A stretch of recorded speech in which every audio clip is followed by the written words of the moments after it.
दोस्तों, प्रातः काल में आया हुआ स्वप्न सच हो जाता है। यह हम नहीं, हमारे वेदों में भी कहा गया है। और हमारे घर के बुजुर्ग लोगों का भी यही कहना है कि प्रातः काल का सपना सही होता है। ऐसा ही एक सपना प्रातः काल माता त्रिजटा को आया था, जो सपना बिल्कुल सही हुआ था। माता त्रिजटा ने जो सपन प्रातःकाल देखा था, सब कुछ वैसा ही हुआ था। तो चलिए हम जानते हैं माता त्रिजटा को प्रातःकाल क्या स्वप्न आया था। तो वीडियो को अंत तक पूरा जरूर श्रवण कीजिए। पसंद आए तो हमारे चैनल जय करीला धाम को सब्सक्राइब भी कर दीजिए और वीडियो को अपने दोस्तों और परिवार के लोगों के साथ शेयर भी कर दीजिए। तो चलिए हम सभी वीडियो का श्रवण करते हैं।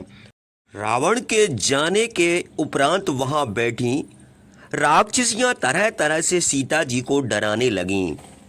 सीता जी ने अपनी आंखें बंद कर लीं और चुपचाप उनकी बातें सुनती रहीं।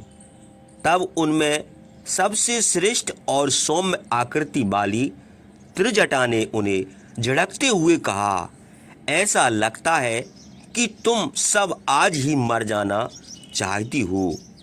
तुम्हें मालूम है कि राक्षस राज रावण के यहाँ आने से पहले मैंने एक भयानक स्वप्न देखा। प्रातः काल का वह स्वप्न असत्य नहीं हो सकता। मैंने देखा कि लंका में एक विशालकाय बानर आया है। राक्षसों ने उसकी पूंछ में आग लगा दी है और वह लंका के भवनों पर कूंद कूंद कर आग लगा रहा है। सारी लंका धू धू करके जल रही है। यही नहीं, मैंने यह भी देखा है कि लंकापति रावण काले वस्त्र पहने एक गधे पर सवार होकर दक्षिण की दिशा की ओर जा रहा है। उनका सिर मुड़ा हुआ है और चील कौवे उन पर मंडरा रहे हैं। साथ ही लंकापति के भाई विभीषण श्वेत वस्त्र पहने सिंहासन पर विराजमान हैं और वे सीता जी को आदर पूर्वक श्री राम की शरण में भेज रहे हैं। त्रिजटा की बात सुनकर सारी राक्षसियां घबरा गईं और एक दूसरे के मुंह देखने लगीं। उनके चेहरों पर भय उतर आया। तब उन राक्षसियों ने त्रिजटा से पूछा, त्रिजटे, आप हमारी सरदार हैं, अब आप हमें बताएं कि हम क्या करें। त्रिजटा ने कहा, राक्षसियों, अब तो हमारा हित इसी में है कि हम सीता जी की सेवा में अपने आप को लगा दें। हम कोई भी ऐसा कार्य ना करें जिससे उन्हें दुख पहुँचे। त्रिजटा की बात सुनकर सभी राक्षसियां अपने अपने हथियार नीचे रखकर सीता जी के चरणों में झुक गईं और बोलीं, हे जनक दुलारी, हम सभी आपकी दासियां हैं, आप हमें क्षमा करें। हम जोर की निद्रा आ रही है, हम अपने घर जाती हैं, आप भी थोड़ा विश्राम कर लो। ऐसा कहकर सभी राक्षसियां वहां से चली गईं।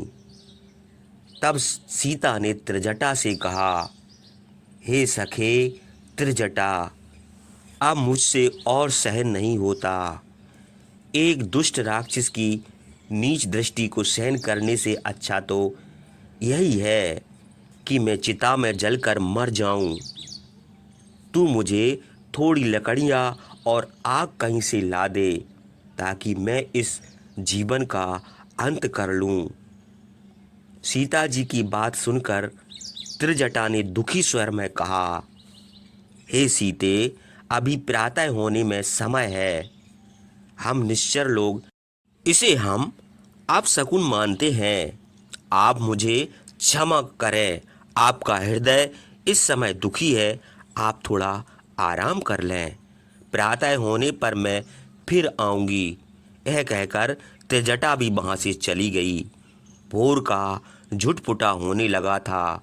तभी सीता ने चारों ओर सुनसान वाटिका में खड़े वृक्षों की ओर देखकर कहा, मैं कैसी अभागी हूँ कि मुझे कोई अग्नि देने वाला भी नहीं है। लगता है कि मेरा यह शरीर राक्षसों का आहार बन जाएगा।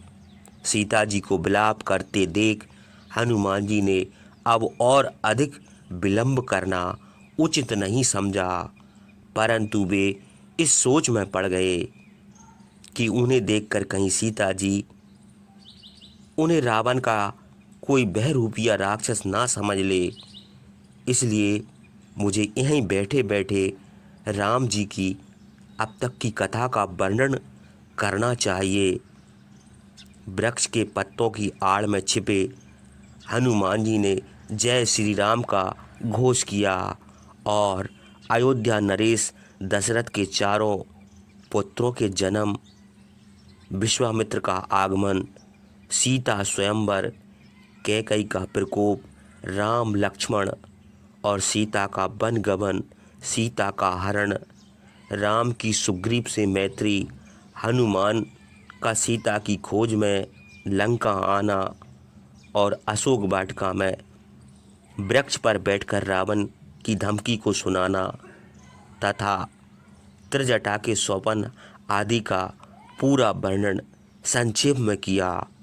उस वर्णन को सुनकर सीता जी ने ऊपर की ओर देखा और कहा, हे श्री राम के दूत हनुमान, यदि तुम अभी भी छिपकर यहाँ बैठे हो तो मेरे सामने आओ। सीता जी के वचन सुनकर हनुमान जी वृक्ष से कूदकर नीचे आ गए और सीता जी के सम्मुख अपने सामान्य रूप में आकर हाथ जोड़कर खड़े हो गए।